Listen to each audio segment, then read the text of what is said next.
Conversas transformadoras.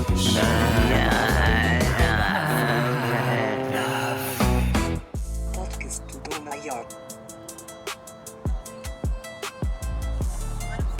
Olá, eu sou o Dinis e tenho 18 anos. Como sabem, por vezes fico muito cansado quando falo e utilizo este sistema de comunicação para me ajudar, o software Grit.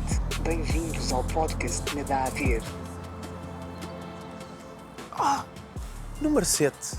Que coincidência! Pedro das Neves. Episódio 7, Pedro das Neves.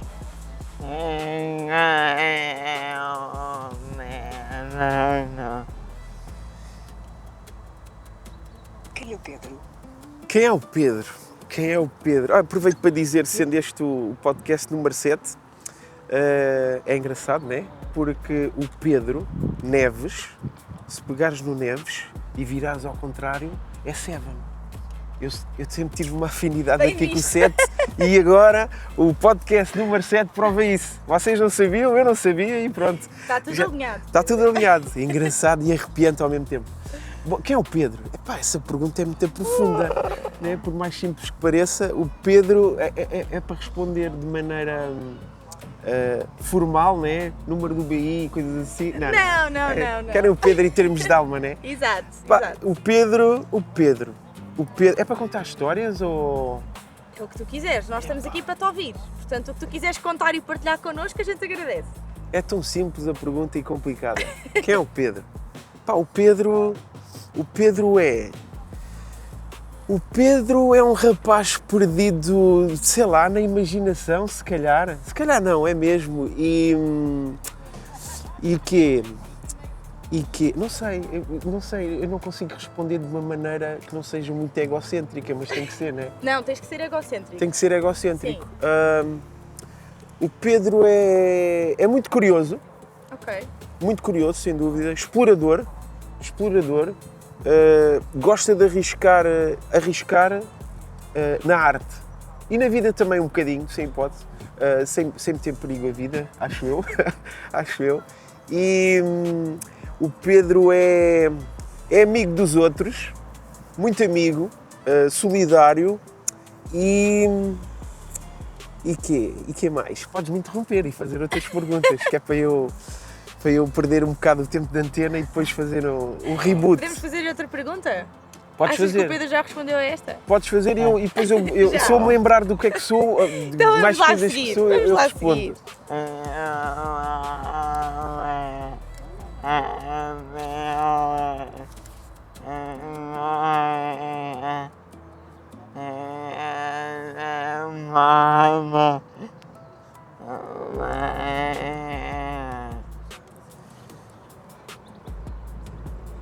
Qual é a pior coisa que te podem fazer? A pior coisa que me podem fazer é não me levar a sério. Ok. Não me levar a sério. Sem dúvida é isso, não me levar a sério. Mas o que é para ti não te levar a sério? Não levar a sério é passarem uma linha, eu avisar e voltarem a pisar a linha, eu avisar, porque eu depois, em contrapartida, eu sou muito paciente e muitas vezes não percebem isso. E depois, ao limite, te passam várias vezes e depois já não dou mais hipóteses.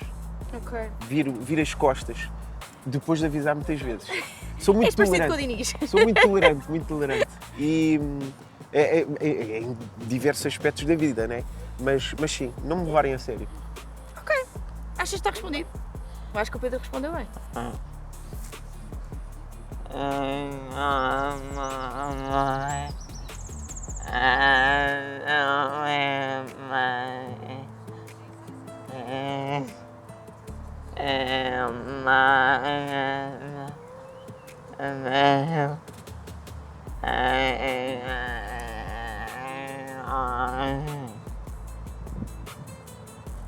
Como foi a tua infância e que impacto teve em quem és hoje? A infância moldou-me completamente, sim. A infância... Bom, brinquei, como toda a gente, e o giro é que temos aqui representado isso. A infância, tudo de mau e bom, acontece a toda a gente, molda-te, Claro. não é? Mas eu gostava de passar por ela outra vez. e pouco ou nada corrigia, né? Com o pouco poder que tu tinhas para fazer isso. Mas sim, a infância moldou-me e em que aspectos? Em tudo o que faço, no que faço profissionalmente, no aspecto familiar, no ser pai e tudo. O giro é que não me esqueço de muitas coisas que fazia na infância e gosto, por exemplo, de trazer esses bocadinhos para os meus pequenos. Embora a sociedade não permita que isso aconteça a 100%, né? Tudo mudou. Claro, Tudo exato. mudou. Mas sim. É uma pergunta que eu até aprofundava mais a resposta e lembro-me de tanta coisa boa, em proporção boa, mas sim, a infância moldou muito a minha pessoa e acho que ainda continua a ser aquele Pedro pequenino. Que faz falta, não muitos é? O aspectos. Pedro criança. Não perco isso. Até acho que às vezes sou criança demais. Quem me conhece bem, não é? Claro. mas não faz parte da tua. Há ali uma parte que está bloqueada e mantém-se. Ok. E espero que se mantenha durante mais tempo. Há uma parte de nós que não quer crescer. Exato. E essa minha parte mantém-se, sem dúvida.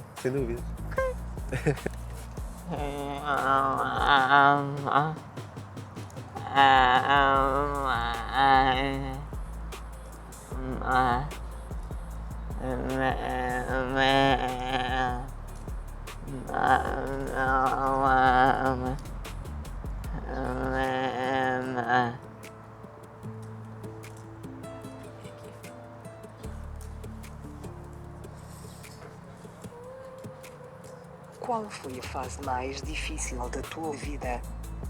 A fase mais difícil da minha vida foi quando a minha mãe faleceu.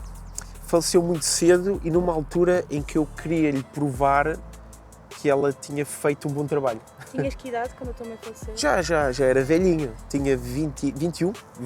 Eras muito novo. 21. Ainda estava... Era, mas foi para além da óbvia perda, né, que custa sempre a todos, foi a altura que eu queria mesmo provar que ela, pronto, é normal, né, mas ter aqueles medos, né, Claro. que caminho é que vamos seguir, com quem nos damos e por aí fora, mas foi realmente uma altura que eu, olha, tinha acabado de tirar a carta e queria lhe mostrar o carro e tudo que me tinham dado, mas nem isso ela chegou a ver, mas foi a parte mais difícil, foi essa.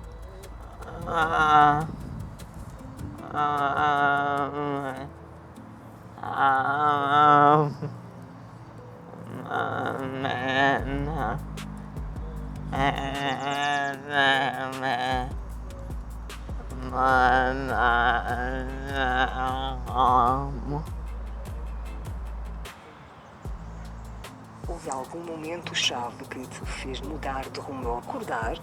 Exatamente o que aconteceu anteriormente, a morte da mãe, e e depois foi uma bola de neve, depois a relação pronto, com aquela coisa, é a minha esposa, a Soraya, foi tudo, obrigou tudo a acontecer rápido. Ok. E foi no espaço de poucos meses foi perder a mãe e depois tentar não perder tentar não perder aquilo que eu achava que era a relação que ia ser o meu futuro.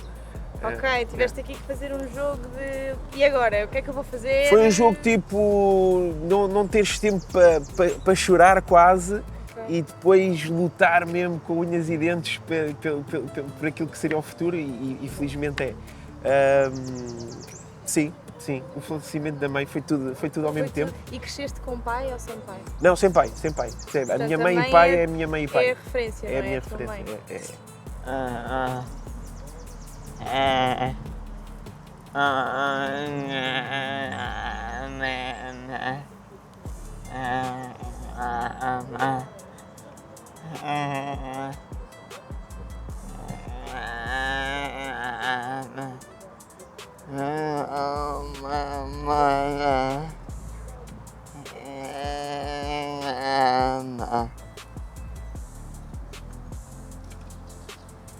Como é que um grafiteiro acaba casado com uma médica de etnia cigana? A minha médica, que é na verdade administrativa no centro de saúde, como é que eu acabo casado com ela?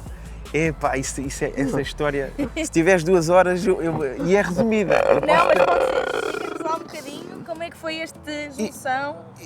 Como é que foi a junção? Olha, estamos mesmo na zona de muitas Foi aqui que tudo começou então, Pedro. Foi mesmo ali na rua ao lado, Ok. rua ao lado, Rua das Gaias. O grafiter, o artista plástico, vinha das aulas de design gráfico e estou a subir a rua com um colega meu que ia comprar um jornal. Antes, no topo da rua havia uma papelaria, que hoje não há. E estou a subir a rua no meio da rua, não ia no passeio, porque é uma rua sem saída. Ai, Dinis, prepara, estás bem sentado? Estás bem sentado? Pedro agora inspirou-se. Agora entusiasmei-me, agora conto a história. Eu vou tentar resumir bastante. Mas pelo menos esta parte, que acho que é mais... Claro. Como é que isto tudo começa? Eu estou a subir a rua e depois, como estou no meio da rua, literalmente, veio um carro para estacionar, eu desvio-me e o carro faz uma manobra e estaciona. Naquele preciso momento em que ele está a fazer a curva para se meter no lugar, eu olho por acaso para o vidro traseiro do carro, olhar para o carro em si, mas o olhar fugiu ali para uma cara linda que estava tipo também a olhar para mim, cruzámos ali o olhar e eu, uau! Que é isto? Eu vi um avião, foi a primeira vez que eu vi um avião dentro do carro. Tal e qual, é isso mesmo. Passo o carro e depois olho para trás, né, para ver, Claro.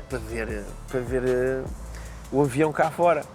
E depois, pronto, deparei-me, cruzei o olhar com a Soraya, mas foi, estou a falar, vai quê? 2 segundos, 3 segundos, não mais que isso.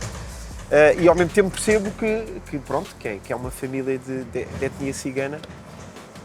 Olhei e fiquei ali com aquele momento gravado. Fomos à papelaria, descemos, quando estou a descer estou a marcar o carro e tal. Porque eu na altura nem era muito embora já estivesse cá há 1 ano ou 2, 1 ano ou 2, não, pai, há 4 anos, como era interno no colégio, estava mais tempo no colégio, depois ia para as aulas e vinha aos fins de semana. Não era fim de semana, Qual que foi eu o me colégio recordo. que andaste? Casa Pia de Lisboa, onde fui interno num e depois estudava noutro, a maior parte do tempo. Mas passava lá, como era interno, estava sempre lá. Isto para dizer que não andava aqui muito no bairro, né? E nessa ocasião, foi uma das poucas ocasiões que eu estava a passar e pronto, e deu-se esse cruzar de olhares. Depois, em 10 minutos, voltamos a descer a rua, o meu colega viu o jornal, olha, tem aqui um emprego, vamos ali ao Colombo e estamos a descer. Não tinha esquecido, né? Porque tinham passado 5 minutos, mas já, pronto, a coisa tinha passado. E vamos a passar aqui, passamos aqui debaixo do túnel e aqui tinha o mini preço. E eu olho, ela vinha a descer em sentido contrário, acompanhada. E eu acho que é ela outra vez. E agora, como vínhamos frente a frente, eu vou ter mais tempo para olhar sem levantar suspeitas. E voltamos a cruzar o olhar e eu assim, agora vi mais de perto, fiquei ainda mais fascinado. Fiquei mais fascinado e aquilo bloqueou ali na cabeça. Dito que o que eu disse que não parava muito aqui no bairro, mas sempre vinha, andava à procura da carrinha, da tal cara laroca e tal. E eu nos dias seguintes, e às vezes que vinha cá, ia à janela do quarto que dava para a mesma rua, e eu punha, olha, está ali a carrinha e tal, mas não via a mulher misteriosa. Depois passaram os meses, literalmente os meses. Isto aqui aconteceu para aí setembro, o primeiro cruzar de olhares, setembro. Depois passou setembro, outubro, novembro, foi para aí no Natal. Acho que a vi, assim, no meio da família. Depois voltou, depois estávamos em fevereiro para aí, e eu ia sempre à janela e tal, mas continuava a minha vida. Mas ia ali ver se tinha a sorte de poder vê-la mais de perto. E até que chegou um dia, acho que era perto do Carnaval, janeiro, fevereiro, por aí, e eu vi, olha, ela está ali, é ela de certeza. Eu comando patins, e costumava andar de patins aqui no bairro, noutras zonas do bairro, mas aqui na zona, calço os patins como desculpa e... E vou à procura dela. Não, para andar a subir e descer a rua, se ela se mantiver ali, eu subo e deixo a ver se arranja ali uma janela de oportunidade para a conhecer. E sempre aqui na mesma rua onde a tinha visto. Ok. E eu vi que era ela e pôr-me a subir e a descer a rua. Estou a andar de patins, né? Exato. Ninguém anda de patins no meio da rua, mas pelo menos a subir e descer inúmeras vezes. E até que passou um tempinho, não sei o quê, ela sobe a rua e eu a seguir de longe, né? A seguir de longe, não tinha nada a ver com aquilo. Ela foi para os francos, também, que ainda hoje existe. E eu assim, bom, é a minha oportunidade de ir para a fila e comprar um frango. Mas eu nem uma carcaça ia comprar. Mas pronto, consegui aproximar dela e conhecemos aí. Pronto, o nome dela é Soraya, eu apresentei-me e ela perguntou onde é que eu era. Eu já vi que és aqui, não sou daqui, às vezes venho aqui à minha avó. Ela tinha-me visto e eu disse, olha, eu moro mesmo ali naquela... E pronto, depois assim já nos localizávamos. Estamos a falar na altura que não havia telemóveis, hein? Claro. Estavam a aparecer, mas ainda não se usava a nível geral. E pronto, conhecemos. Eu ia à janela, ela fazia um sinal e então, pronto, começávamos a conversar, sempre escondidos, porque atenção, isto não é uma relação, mesmo não namorando, não era uma relação que se podia ter aos olhos da etnia, né? Claro. E então tínhamos de nos esconder, sei lá, íamos para conversar, sei lá, trocar ideias, conhecermos melhor, né? Até que um dia a coisa, pronto, deu-se ao primeiro beijinho e começa oficialmente o namoro. Pronto. E foi isto. E foi isto, muito resumido, né? Porque a pergunta, eu ainda tinha intenções de continuá-la. Mas pronto, a coisa depois, pronto, foi ficando, pronto, muito séria, não é? Depois a brincadeira dizíamos, um dia fugimos e tal, e não sei o quê. Mas depois até chegar à altura, que realmente chegou, isto passado 1 ano ou 2, já estou a resumir Tinhas muito. que idade quando a conheceste? Ai, então a minha mãe tinha 21, pá, aí, 21, por aí. E depois chegou uma altura, as primas, até mais novas e velhas, começavam a casar, ela estava a ficar para a última e a família começou a pressionar. Então temos que resolver a tua situação, e depois nessa pressão deu-se a fuga. E começa uma história de sei lá, literalmente de fuga, literalmente de fuga. E há uma primeira fuga, andámos assim desaparecidos uns dias e depois voltamos para a família dela, ela volta e depois há uma segunda fuga. E isto acho que é mais bonito depois de haver uma ocasião especial só para contar os pormenores todos. Mas pronto, depois tudo se encarrilou, voltámos aqui para o bairro e vivemos juntos há 24 anos. Com 4 filhos. Com 4 filhotes. Um deles está aqui na pintura. Muito bem. Mamãe.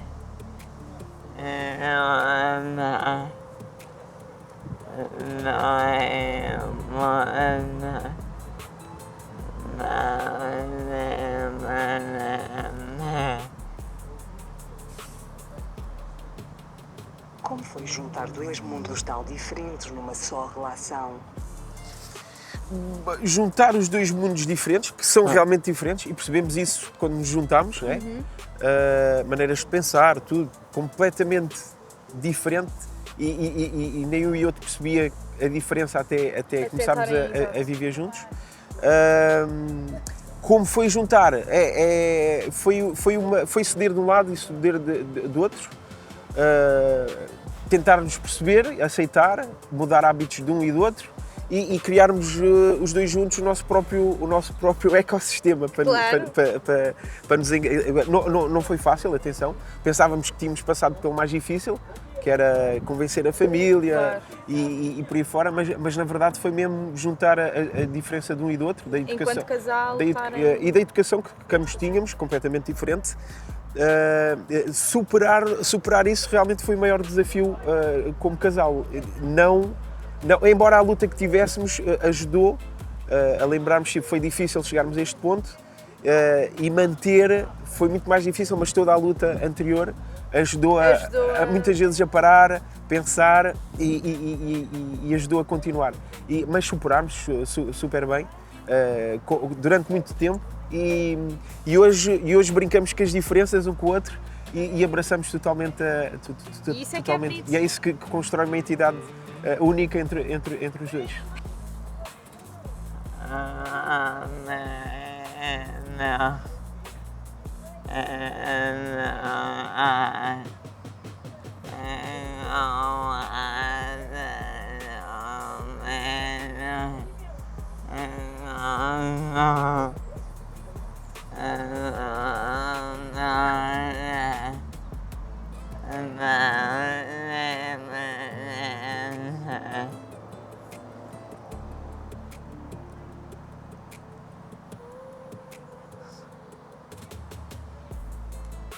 Como é educar 4 filhos com influências culturais tão distintas? Na nossa relação, né? Na luta, também aprendemos que no futuro, ao ter filhos, íamos ter que fazer algumas escolhas, né? Tal como já tinha acontecido Claro. até estabilizarmos. E quando veio os filhos, a primeira filha, neste caso, aí começámos, continuámos a tal relação das diferenças. A chegada dos filhos fez com que isso se tornasse mesmo decisivo, tipo, é para ir por aqui ou por ali. E depois marcámos, mas não riscamos a nível cultural nem uma coisa nem outra. Claro. Mantemos as duas coisas, o melhor de cada situação, de cada cultura oferece. Sim, sim. E família é família, ponto final. Ponto, exato. Embora até a nível familiar estamos até mais ligados à cultura dela, mas no entanto seguimos um caminho, é diferente sem dúvida, não é a totalidade de um nem do outro, respeitando ambas as partes. Claro, tem que ser uma mistura. E a chegada dos filhos até ajudou a criar uma meta e a obrigar a seguir um caminho definitivo, e é isso que temos mantido com os outros 3 que vieram a seguir. A primeira foi decisiva, depois A primeira o resto foi. Mas não há nenhuma complexidade nisso e estamos cientes que estamos a fazer um bom trabalho. um bom trabalho. É isso Tal e que é qual, mais importante. tal e qual.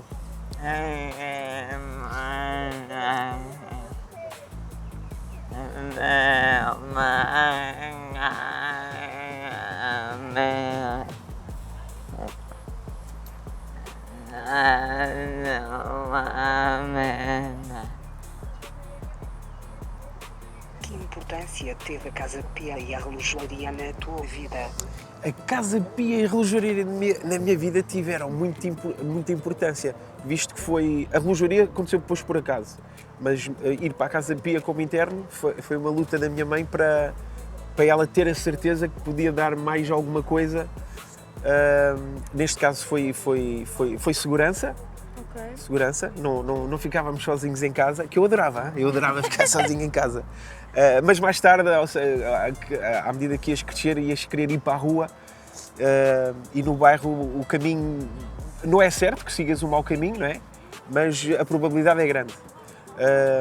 Ela, ao meter-nos na Casa Pia, primeiro foi a minha irmã, depois fui eu, ficou super segura porque sabia que estávamos bem e estivemos bem. E depois a relojoaria vem por acaso, porque eu queria ser artista, certo? Que eu já desenhava desde pequeno. Depois, a Casa Pia tem vários colégios e tinhas que escolher o colégio em questão que tinha um curso relacionado com artes. Eu não queria ir para esse colégio, porque na verdade era muito parecido com o bairro. Eu assim, eu quero que faz isso siga agora. Exato. Eu gosto de artes, mas, por exemplo, gosto muito de engenhocas e de eletrónica. Então fui fazer os testes para ir para a eletrónica. Mas eu não gostava nada de matemática. Acho que ninguém. Pedro, Não, acho que há pessoal que gosta e dou-lhes e tira o chapéu. Exatamente, matemática é aquela coisa. E olham para aquilo como eu olho para o desenho. E dão-se Exato. com a matemática como eu olho para o desenho. Há uma semana em que tínhamos que visitar cursos e fazer testes. Sim, sim. Chumbei nos testes e estou a sair assim da eletrónica, do pavilhão de eletrónica, assim, isto realmente não é para mim. Eu pensava que era só ligar fios e apanhar choques. E entretanto, quando isso acontece, há ali caçadores de alunos ou de pretendentes a cursos, mas para outro curso. Pá, não entraste na eletrónica, tens aqui este curso de instrumentista de precisão que é parecido. E eu, deixa lá ver. Entras na sala, estão a apresentar o curso, tens esta saída, fazes isto, fazes aquilo. Entretanto está outro caçador, assim a olhar assim de longe, uma data de miúdos, eu sou um deles. Epá, não gostas deste curso? Anda aqui acima, tens o de relojaria. E eu, depois quando o homem diz aquilo, dá-me um flashback para o passado. Um dia, fechado em casa, a brincar com os Playmobil e brinquedos, eu gosto muito de brincar com escalas. Ou seja, o boneco tem que entrar naquele carrinho e não brinco com um carrinho mais pequeno que aquele. Exato. Tem que ser tudo perfeitinho. E até a certa altura estou a fazer uma casinha com cartão, já não me lembro, e queria fazer uma ventoinha. Eu já brincava com os motorzinhos dos brinquedos, quando tiravas e desmontavas, ligavas uma pilha e metias o pau de gelado e tinhas uma ventoinha. Eu disse, mas eu queria fazer uma ventoinha à escala. E assim, mas para fazer uma ventoinha à escala vou precisar de um motor muito pequeno. Então lembrei-me de um relógio a pilhas que a minha mãe usava. Numa situação em que estou sozinho em casa e ela não levou o relógio, abro a gaveta e vou buscar o relógio. Abro o relógio, preparado para ver o motor e 2 fios e uma pilha, e epá, isto não é como eu estava a pensar. Onde é que está o motor disto? Vejo ali umas rodas dentadas e eu com medo, assim, bem, é melhor fechar isto. Fecho a tampa do relógio e meto na gaveta. Passado uns dias aquilo não me saía da cabeça, eu precisava mesmo de um motor pequeno, a desmontar brinquedos, não encontrava motor nenhum. Volto a abrir o relógio. E aquilo intimidou-me. Eu não via o motor, assim, bem, é melhor fechar isto, porque a minha mãe usava muito aquele relógio e eu não quis estragar. Passado esses anos todos, quando o homem diz, olha, tens aqui relojaria em cima, eu chego lá meio perdido e agora que eu vou perceber como é que o raio de um relógio funciona. O homem está-me a explicar, olha, e não sei o quê, isto tem saídas assim, vais para a Suíça, podes trabalhar ali, lá. Isto na altura em que os relógios, hoje se fores a ver, o de início é relógio. Mesmo assim, não é completamente digital, é um smartwatch, não é? Mas a maioria nem usa relógio, só olharmos para o pulso porque o telemóvel faz tudo. Mas pronto, naqueles tempos não era o caso, a relojaria realmente tinha saída, não só para os relógios de luxo, mas ou seja, era um mundo muito maior do que é hoje. Mas tirando isso, do futuro, eu queria saber era como é que o relógio, onde é que está o raio do motor do relógio. E eu assim, está bem, eu fico aqui. E depois, como tinha roda, mesmo a parte mecânica também despertou-me curiosidade e acabei por tirar o curso e lá fiquei.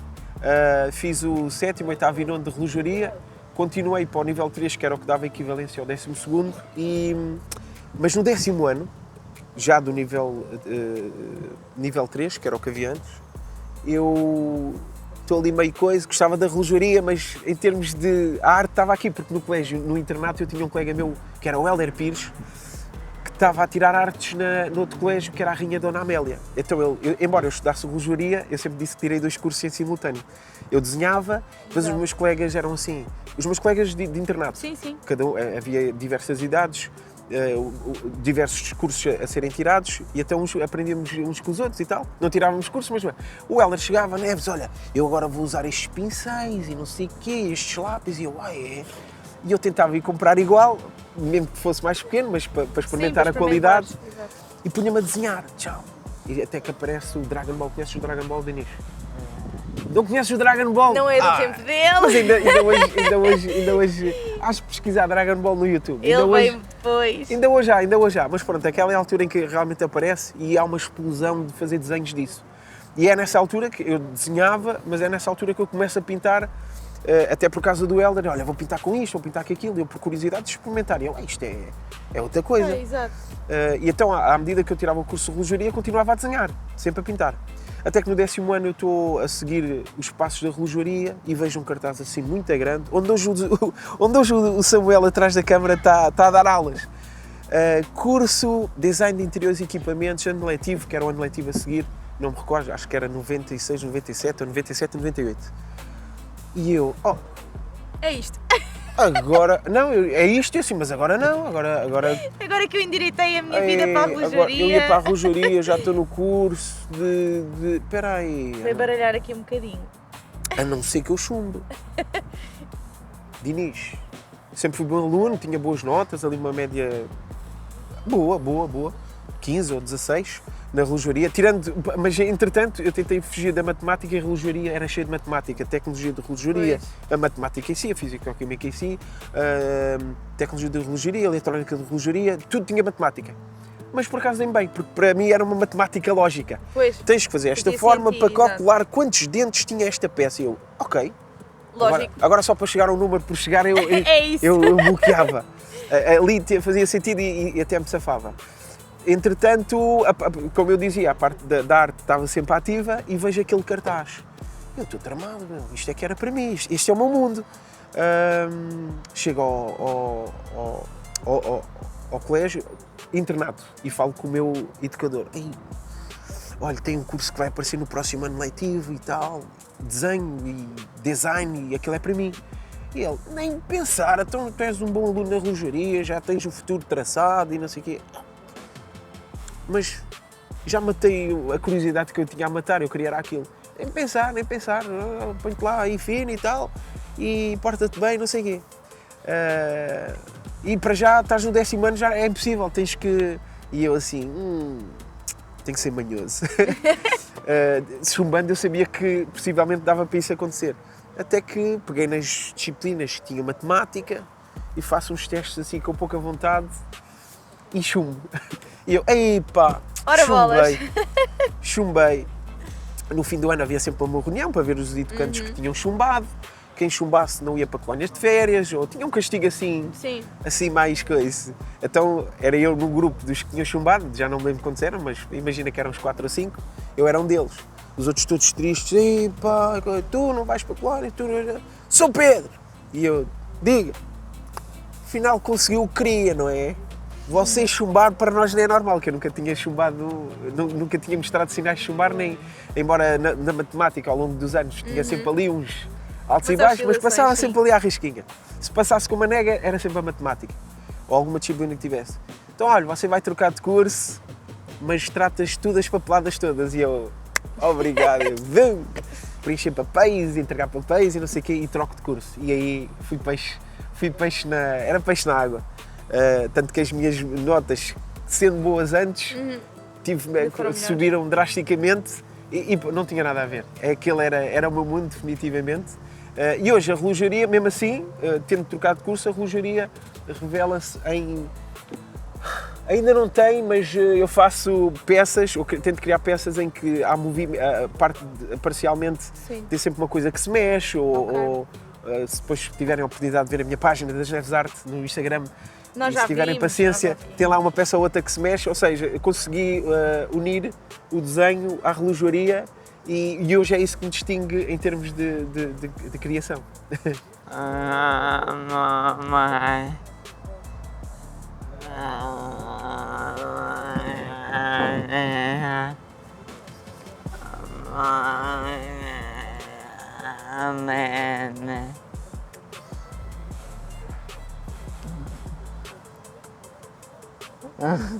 Está aqui.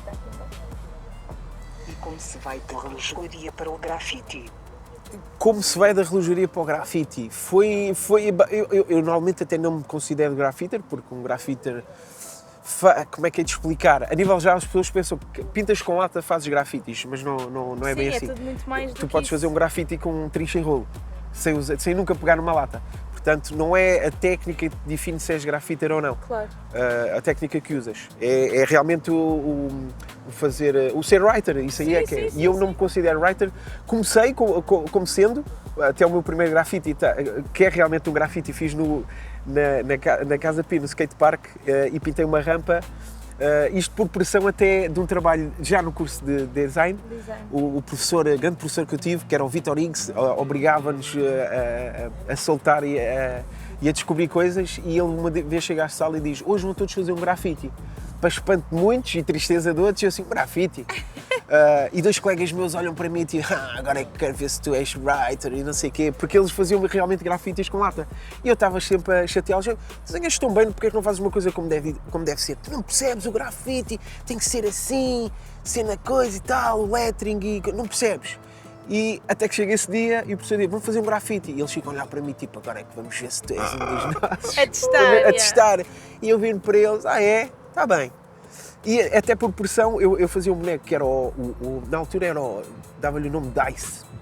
Ele era assim, tipo, traços muito japoneses, olhos grandes, assim, uns cabelinhos a descer pela... Era tipo eu em versão anime. Calça larga e com patins no pé. e eles... e o pessoal perguntava, fazes grafites? Já não. Não, mas gostava de ver, por exemplo, o Pinamanique, é ali ao pé do Mosteiro dos Jerónimos, e há um túnel para teres acesso ao padrão de descobrimentos, e estava sempre com grafites bem elaborados. E eu, quando passava, ficava a apreciar a técnica, mas o grafite em si não me puxava a fazer. Eu, se por acaso fizesse um dia, era para fazer aquilo que eu já fazia na folha. Os desenhos desenhos mais, mas não letras. Mas na realidade é que chega ao dia, o professor lança esse desafio e ele era assim, façam o vosso nome. A maioria dos colegas, até as miúdas, um grafite, setor, aí não sei o quê, não gostamos nada. Mas eu e aqueles meus colegas que me picavam, eu assim, então pá. E ele vira-se, escrevam o vosso nome, virem o nome ao contrário, não sei o quê. Eu começo a fazer exercícios, tipo, Pedro Miguel Neves. E eu começo a virar o nome ao contrário. Pedro Ordep, é muito feio. Embora no grafite há muito essa coisa, fazer acrónimos, ou inventar o nome, ou meter siglas do nome. E eu fiz o exercício até que chegou Neves. Lembram-se do Seven no início, isto é o podcast 7, e é aí que me dá o flash. Eu chego ao Neves e eu, é mesmo isto, Dinis. Eu vou escrever Seven, que é Neves ao contrário. Depois começo a fazer o exercício de criar umas letras dignas do grafite, com o lettering, e depois vem o Afonso e já não me lembro do nome dele, mas ele era mesmo do grafite. E eles assim, setor, já fiz, foram os primeiros a acabar. E muito bem, pois, mas já ouvi dizer que vocês andam a pintar umas coisinhas, nós já fazemos assim, assado. Mas eles estavam ali com a comichão atrás da orelha, à espera de que eu fizesse o meu. E eu ali muito tempo a fazer o meu, cheio de cor e tal. E ele, a peça está fixe, na folha, agora quero-te ver a agarrar na lata. E eles ali a picarem de uma maneira, então vais ver. O projeto que fizemos na sala era realmente para depois pedir já não me lembro como é que é, à provedoria, para deixar fazer mesmo o desenho no muro. Não pudemos fazer. Mas continua a guerra entre nós. E diz, pois, tiveste sorte, agora não vais pintar, senão ias cair para lá. Eles estavam a me pica. Eu junto o dinheiro, porque uma das coisas no grafite é isso, é a dificuldade, é tu comprares material e fazer uma coisa que não te vai dar retorno nenhum, a não ser, sei lá, para o ego, não sei, eu vou pintar um comboio, você vai dar mal, que é um bocado assim que funciona. Mas eu na coisa foi pela picardia que esses meus dois colegas me deram. Quero-te ver a pintar isso. E eu, Dinis, sabes o que é ter vontade de esganá-los, mas não podia ser fisicamente, era mesmo responder àquilo que eles diziam que não eras capaz de fazer. Exato. Peguei na altura era bem barato as latas, digo-te já. Quem me dera as latas serem aquele preço que eram antes. Fui comprar umas latas ao Martim Muniz, que havia uma loja que vendia.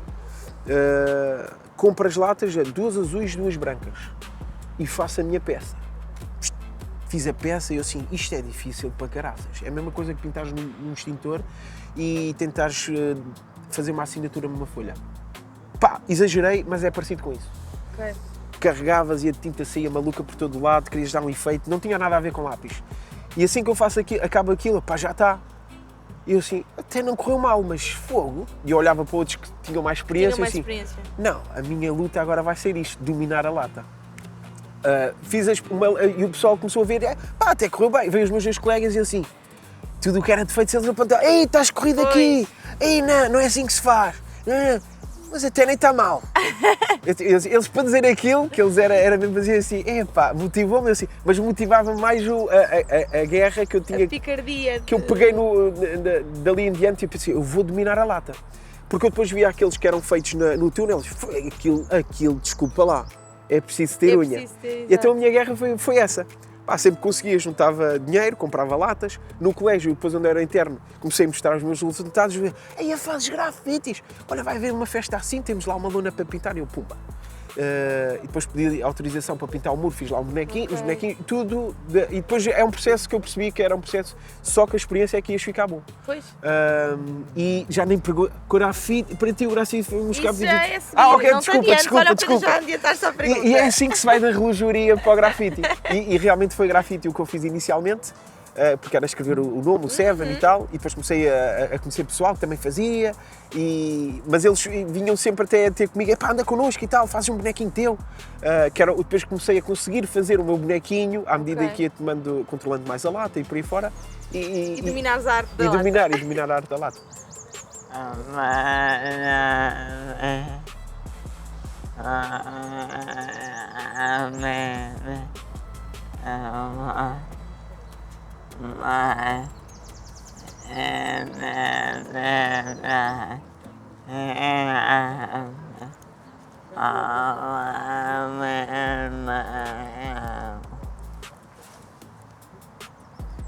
Para ti, o grafite foi mais escape, identidade ou afirmação?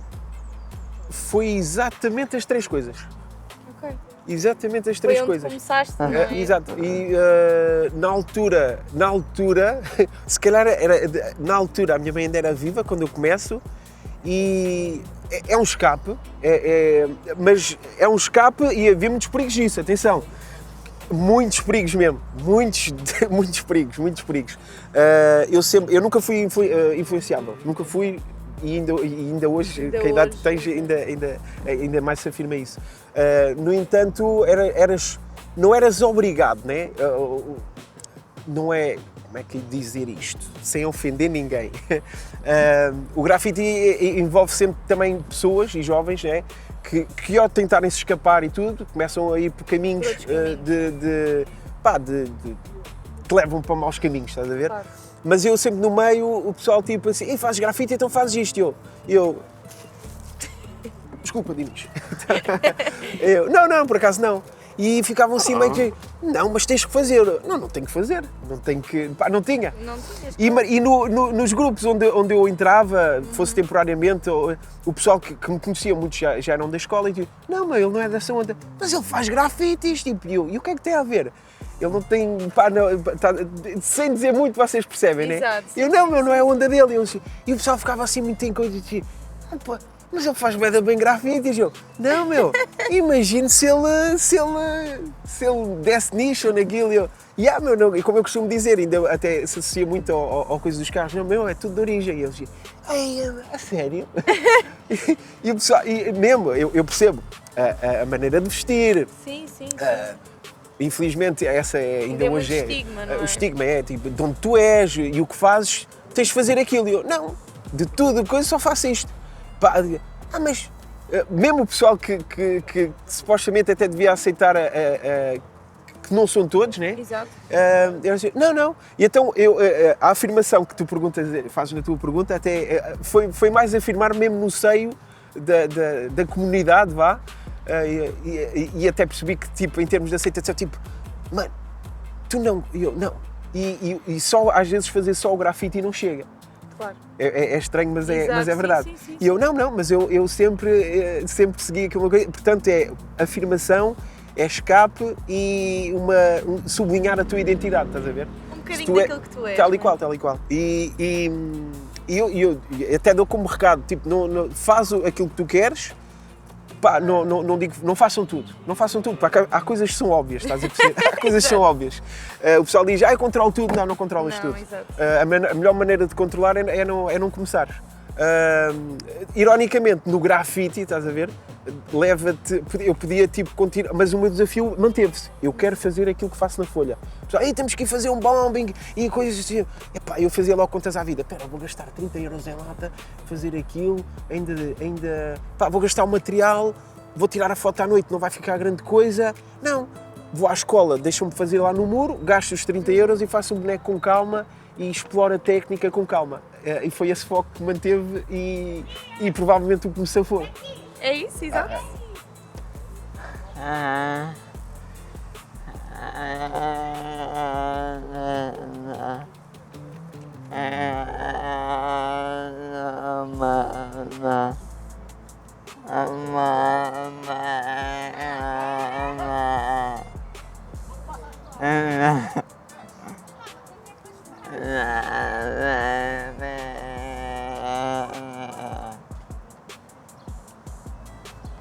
De que forma acreditas que a arte urbana pode ajudar a transformar percepções sobre a deficiência? Uau! É para te deixar a pensar, Pedro. Não, eu já tinha visto a pergunta e a minha estratégia agora aqui é também aprender a escutá-lo, sem tentar olhar, claro estás a ver? que sim, claro que E sim. eu vi a pergunta, de que forma... Dá para pôr para trás, porque eu quero repetir a pergunta, que é excelente e que passe como mensagem. Onde é que ela está? É esta. Está ali! De que forma acreditas que a arte urbana pode ajudar a transformar percepções sobre a deficiência? Todos os artistas, eu acho que temos como missão passar mensagens. Este tem muitas mensagens, eu tinha que escrutinar aqui algumas partes, mas para a tua questão, eu acho super importante que tudo é bonito, lutas, às vezes é difícil retratar, mas uma imagem deve ser sempre acompanhada por um texto que explica a história, não é? O pessoal olha, por exemplo, aqui, são os meninos a correr, a jogar a bola e um de barco e um bebê a voar, mas tem 1001 histórias por trás disto, não só este, mas todos os outros. Claro. E é importante, é super importante para artistas, seja da música ou visuais, que tentassem mais vezes estar ao lado de pessoas como o Dinis e outros assuntos. Não só, tipo, como eu faço muitas vezes, e já fiz várias vezes com o Dom Maior, mostrar que eles são capazes de fazer o que nós fazemos e nós darmos a mão a estas situações. Na arte, não só a interajuda é importante, Sim. sem hipótese, e contar histórias nas nossas obras. A nível geral, todos os artistas, independentemente da técnica, Tem que haver uma história. podemos contar histórias e podemos ajudar ou juntarmos a outras histórias que estão a acontecer. Uma história não tem princípio, meio e fim, Exato. mas o fim até é relativo. Sim. O fim é super relativo. Nós estamos na nossa história, podemos contar uma parte da história. Tem princípio, meio e fim. Mas o fim lá está. Eu acho que não há fim. Não há. Alguém vai contar a nossa história depois, mesmo que seja pouco ou vá desvanecendo, Exato. mas no futuro alguém vai abrir um livro, olha o que era isto, e volta era o Pedro? E volta volta a ver quem é o Pedro, quem é o Dinis, quem é todas as outras pessoas. Portanto, a arte é importante nisso, na música, nas artes visuais, tudo, e ajudar na deficiência, seja ela de que tipo for, a colaborar, na colaboração e a contar histórias, mesmo não havendo, porque, querendo ou não, há dificuldades, né, de juntar tudo, mas se houver luta, há sempre uma vitória. Dedicação, é Tal e isso qual. mesmo. É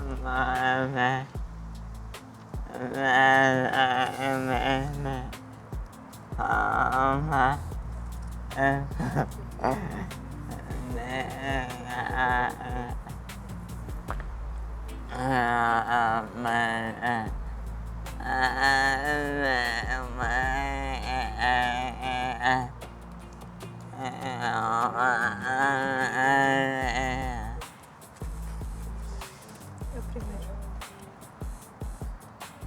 Se pudesses transmitir uma única mensagem sobre a deficiência no mural, qual seria? Luta. Luta. Tu és um dos maiores lutadores que eu conheço, está aqui à minha frente. E luta, não me surge outra. Luta e vitória.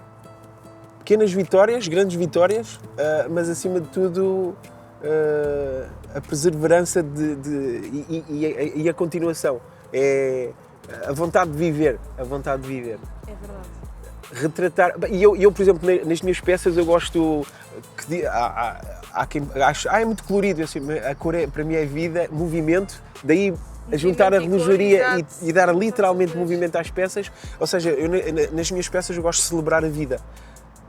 E para conseguir, por exemplo, um resultado, tu tens de lutar. Sim. Estás a ver? E luta, acho que é a melhor palavra para descrever.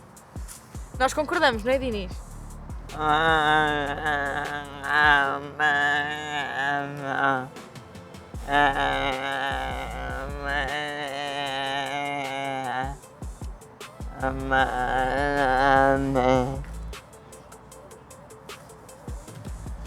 Nas nossas colónias já envolveste pessoas com deficiência numa pintura. O que representou essa experiência para ti? Ui, até me lembro, lembrei-me das caras, O que é que representou para mim? Representou o sublinhar daquilo que eu aprendi com o Jorge Espina. O Jorge Espina. Às vezes sabes que tens aquela... Eu, pelo menos, vejo alguém numa cadeira de rodas ou invisual e muitas vezes eu queria ir ajudar, mas não sabia como abordar. E quem me ensinou isso, com a vontade mesmo arrepiante, mas quase indiretamente, ou à vontade dele. E aliás, é através dele que eu vos conheço. Depois, quando ele tirou-me esse medo, totalmente. Eu hoje vejo uma pessoa, assim que eu puder, vou a correr, falo e ele ensinou-me o quê? São pessoas normais, pronto. Chegas, falas e ajudas. Pronto, abordas de maneira proporcional, né? Falas e ajudas. Tão simples quanto isso. Vês uma pessoa a passar, cai, precisa de ajuda. As outras pessoas é igual. É normal. Mas temos aquele bloqueio porque eu, pelo menos, era isso. Vou levar a mal, vou magoar, vou... Sim, como é que eu vou chegar e ajudar E depois, tipo, assim, não, é normal. Eu vou falar normal com o Diniz, vou falar normal. Isso é que é também inclusão, não é? Inclusão, tal e qual. E depois, quando eu vou às escolas nas férias do Diniz, eu assim, já vou com aquela à vontade, tipo, é normal, meu, é conhecer, falar e depois dás a lata para a mão e é isso que... E eu assim, quando eu vejo que eles estão a sentir aquilo que eu sentia, hoje não sentes na mesma proporção, claro. Mas quando carregas no... Mas quando estás a libertar a tinta, sentes liberdade. E eu vi os olhos de qualquer... Mesmo adultos, hein? Especialmente nas colónias de férias, quando os miúdos carregavam na lata e eles regalavam os olhos, tipo, uau! E eu via no espelho aquilo que eu sentia, e sinto, não na mesma... Mas sentias na mesma proporção que eles estavam a sentir, assim, olha, eles estão a sentir aquilo que eu estava a sentir. E eles estão a pintar, eu quero mais! Tanto que eu depois tento, levar material adequado, tintas de água, tens depois das outras, mas por causa do cheiro não pode ser tanto, tem as suas limitações, mas aquele arregalar de olhos, é gratificante, sem dúvida. É mesmo, gratificante é a palavra-chave. O Diniz, lembras-te das vezes que a tinta escorreu lá nas paredes, ou não? Claro. Então, mas vai haver mais.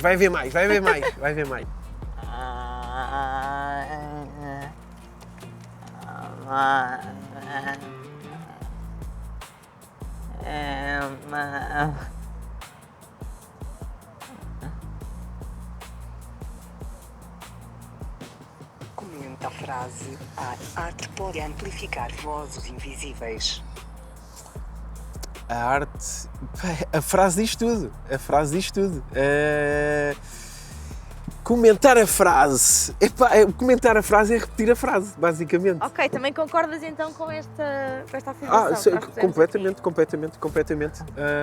Até usando como exemplo... Eu não quero usar sempre este como exemplo. Há aí mais 16 pinturas enormes. Se derem a volta aí e tiverem a oportunidade, não digo hoje, mas temos ali o Vítor, ou o Mário, do Zambujola 360, do projeto, e vão ver esse ampliar de vozes invisíveis e histórias que cada mural conta. Não só estes, mas muitos que cá por aí contam. Ok. Sim.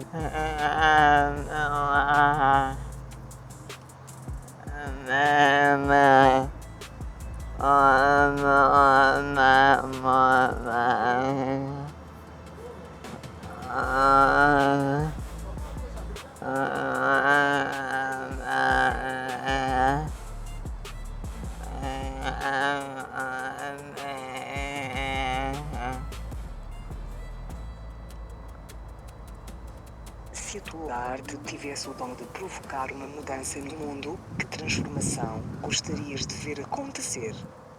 Eu gostava que as ações saíssem das palavras. Fala-se tanta coisa e não... É mesmo só da boca para fora, infelizmente, a maioria. E depois às vezes quando entras nessas lutas, de uma maneira ou de outra, vês que há muita vontade, mas a luta que se falava antes é muito grande. Infelizmente a vontade dos que têm é desproporcional daqueles Não digo que é falta de vontade, mas é mesmo falta de...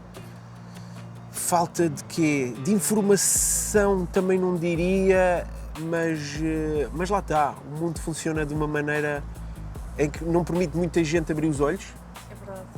Estás a ver? E mais até agora, porque os algoritmos, se tu tiveres tendência para ver para uma visão fechada, vai ficar mais fechada ainda, porque isso é alimentado, Sim, não é? sim, sim.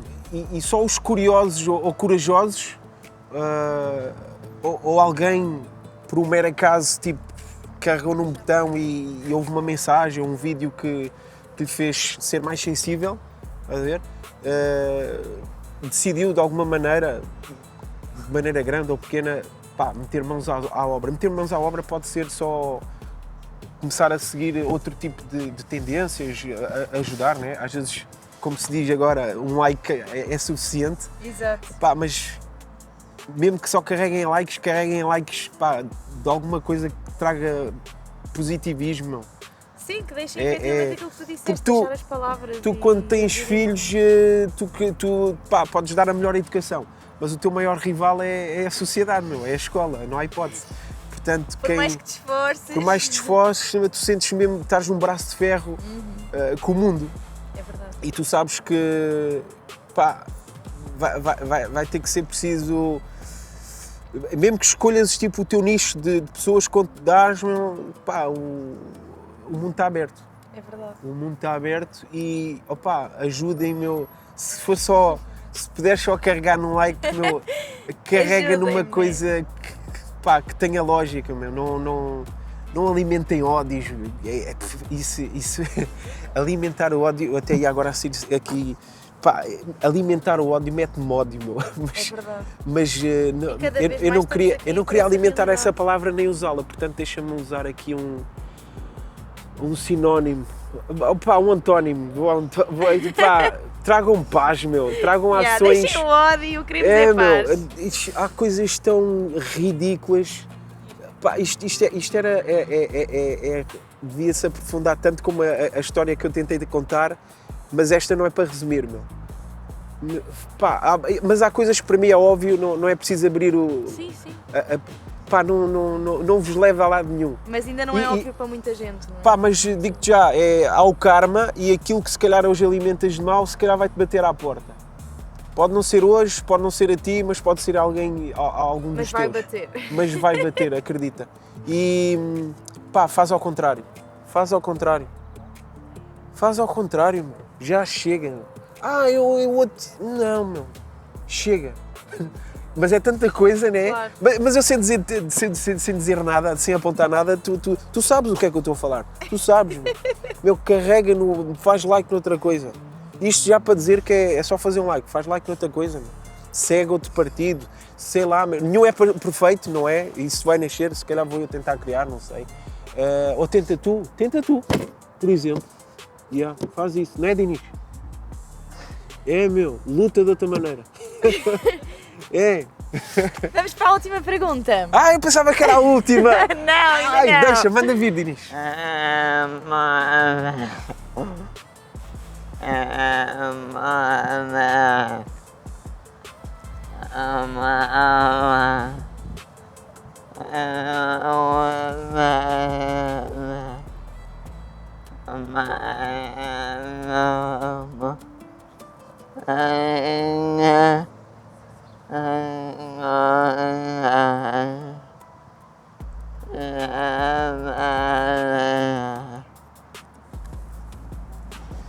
Se pudesses falar com o das Neves mais novo, que conselho darias? Espetáculo. Eu precisava de um espelho para falar com o das Neves, não é? Precisava de um espelho. Olha, o que é que eu dizia ao Pedro, ao das Neves, não, ao Pedro das Neves mais novo? O que é que eu lhe dizia? Epá, eu sempre vi, e quando conto estas histórias todas que temos vindo a contar, o das Neves, manter a coragem, ou até põe-lhe mais coragem em cima daquilo que se fez, e se calhar aplicar essa coragem em alturas que eu devia ter aplicado, mas não apliquei porque achei que não fosse preciso. se calhar confiar mais no instinto, ainda mais, e se calhar, eu não diria menos nas pessoas, porque as más experiências trazem-te boas experiências. Exato. Tu só aprendes com as más, portanto eu não diria que há coisas que não faria, ou há pessoas que eu tinha que conhecer as pessoas para saber como é que elas são, né? E são as más que te fazem crescer. Portanto, tu aprendes daquelas pessoas, fazes uma coisa boa e tu vês por isso é que eu gosto de olhar nos olhares quando vou apresentar um trabalho, porque aquilo que me vai dizer da boca para fora, os olhos já disseram primeiro. É verdade. E muitas vezes dizem de outra maneira. Portanto, por isso é que eu gosto do tete-a-tete. Isto para dizer o quê? Há coisas que tens de descobrir, né? Os olhares não revelam, mas o olhar revela muito mais do que aquilo que está a dizer. Portanto, e que a experiência é que tu vais perceber isso. Sabes fechar logo ali uma pessoa no início, mas no entanto precisas sempre de um tempo para descobrir. Isto para dizer, eu ia dizer que há pessoas que eu não queria conhecer, não, tragam todas a mesma. É isso. Tragam todas as mesmas, mas se calhar eu sou muito tolerante, eu acho que já disse numa resposta, se calhar não esticava tanta tolerância, chegava a um ponto que cortava mais cedo e dava-me tempo para conhecer outras pessoas.